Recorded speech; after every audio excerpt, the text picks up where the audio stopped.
दोस्तों, जब आप क्वांटम फिजिक्स का नाम सुनते हैं तो आपके दिमाग में sir Albert Einstein, Erwin Schrödinger या जॉन बेल का नाम आता होगा। पर क्या आपको मालूम है, यूरोप में पाए जाने वाली एक नन्ही सी चिड़िया ने क्वांटम फिजिक्स के फील्ड में इन महारथियों को पीछे कर रखा है। यकीन नहीं हो रहा है ना? आइए जानते हैं कैसे। दोस्तों, अपने आसपास नज़र घुमा के देखिए। आपको जो भी ऑब्जेक्ट्स दिख रहे हैं वो सभी क्लासिकल मैकेनिक्स के रूल्स को फॉलो करते हैं, जिसके लिए हमें सर आइजैक न्यूटन का आभारी होना चाहिए। पर अगर आप माइक्रोस्कोपिक लेवल पे जाएंगे तब आप पाएंगे कि सब एटॉमिक लेवल के पार्टिकल्स क्लासिकल मैकेनिक्स के रूल्स को फॉलो नहीं करते हैं, बल्कि क्वांटम मैकेनिक्स के रूल्स को फॉलो करते हैं। फोटॉन्स, इलेक्ट्रॉन्स, प्रोटॉन्स या फिर न्यूट्रॉन्स, ये सभी क्वांटम मैकेनिक्स को फॉलो करते हैं।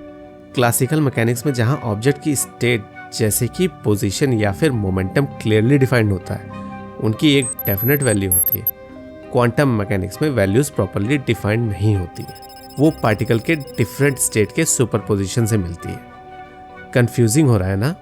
कोई बात नहीं, आइए इसे एक रियल लाइफ एग्जांपल से समझते हैं। मान लीजिए आपने एक कॉइन को टेबल पर स्पिन किया।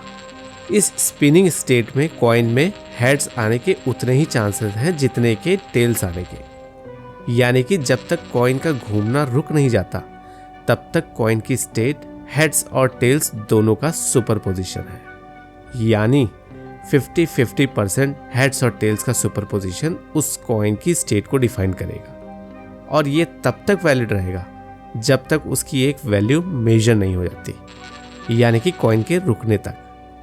अब अगर हम सब एटॉमिक लेवल पे जाके एक इलेक्ट्रॉन को ऑब्जर्व करते हैं तो हम पाएंगे कि वो स्पिन कर रहा है, पर वो कंप्लीटली अपवर्ड स्पिन या डाउनवर्ड स्पिन नहीं कर रहा, बल्कि दोनों के सुपरपोजिशन स्टेट में स्पिन कर रहा है। और ये तब तक वैलिड रहेगा जब तक एक्चुअली उसके स्पिन को मेजर नहीं कर लेते। इस स्टेट को, जहां पार्टिकल्स सुपरपोजिशन स्टेट में ना होके डेफिनेट स्टेट में आ जाते हैं, उसे collapse of the wave function कहते हैं। दोस्तों, सुपरपोजिशन स्टेट एक बहुत इंपॉर्टेंट क्वांटम फिनोमेना को जन्म देता है, जिसे क्वांटम इंटेंगलमेंट कहते हैं। अगर एक जीरो स्पिन पार्टिकल को दो पार्टिकल्स में स्प्लिट करते हैं तो दोनों पार्टिकल्स कंजर्वेशन लॉ को फॉलो करेंगे, यानी कि पार्टिकल ए और पार्टिकल बी के सुपरपोजिशन स्टेट का सम हमेशा जीरो ही होना चाहिए। अब अगर हम पार्टिकल ए को मेजर करते हैं तो वो सुपरपोजिशन स्टेट से एक डिफाइंड स्टेट में चला जाएगा, यानी कि वेव फंक्शन कोलैप्स हो जाएगा। आपको याद है ना वो कॉइन वाला एग्जांपल? ये मेजर्ड वैल्यू स्पिनिंग अप या स्पिनिंग डाउन दोनों में से एक होगी। मान लीजिए पार्टिकल ए की मेजर्ड स्पिन अप आती है, तो कंजर्वेशन के लिए ये ज़रूरी होगा कि पार्टिकल बी की मेजर्ड वैल्यू स्पिन डाउन आए। मतलब कि ए को मेजर करने में हमें दूसरे की स्टेट पता चल गई।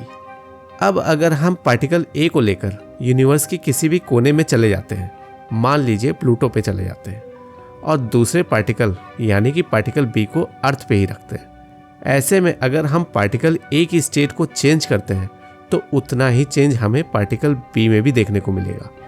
इसी को क्वांटम इंटेंगलमेंट कहते हैं। एक पार्टिकल का स्टेट दूसरे पार्टिकल पे डिपेंड करता है। अगर हम पार्टिकल ए की स्टेट को मेजर करते हैं तो हम पूरे कॉन्फिडेंस के साथ बता सकते हैं कि पार्टिकल बी का स्टेट क्या होगा, बजाय इसके कि दोनों पार्टिकल्स के बीच बहुत ज़्यादा दूरी है।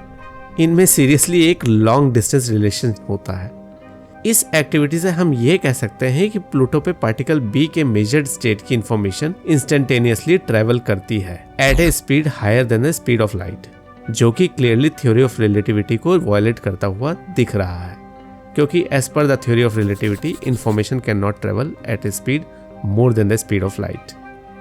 इससे अल्बर्ट आइंस्टीन इतने परेशान हो गए कि उन्होंने क्वांटम इंटेंगलमेंट की फिनोमेना को spooky action at A distance कह दिया। दोस्तों, लेकिन एक्चुअल में यहाँ थ्योरी ऑफ रिलेटिविटी वायलेट नहीं हो रही है। इस टॉपिक पे हम डिटेल में किसी और वीडियो में बात करेंगे। दोस्तों, क्वांटम इंटेंगलमेंट का सबसे इंपॉर्टेंट यूज क्रिप्टोग्राफी में होता है। हाईली क्लासिफाइड इंफॉर्मेशन जैसे बैंकिंग में क्वांटम की डिस्ट्रीब्यूशन का यूज एडवांस सिक्योरिटी के लिए किया जा सकता है। दोस्तों, वीडियो की शुरुआत में हमने जो चिड़िया दिखाई थी वो यूरोपियन रॉबिन है। नेचर में क्वांटम इंटेंगलमेंट का भरपूर इस्तेमाल यूरोपियन रॉबिन करती है। यूरोपियन रॉबिन्स क्वांटम इंटेंगलमेंट का यूज़ अपनी आंखों के ज़रिए करती हैं और वो इसका इस्तेमाल इतनी कुशलता से करती है जितना कि दुनिया की अच्छी से अच्छी लैबोरेटरीज नहीं कर सकती।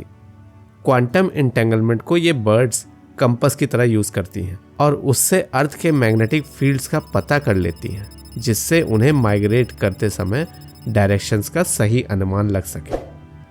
इस वीडियो में इतना ही। अगर वीडियो अच्छी लगी हो तो लाइक और शेयर कर दीजिए। साइंस से रिलेटेड और वीडियोस देखने के लिए चैनल को सब्सक्राइब कर दीजिए। मिलते हैं नेक्स्ट वीडियो में, तब तक के लिए goodbye and thank you for watching.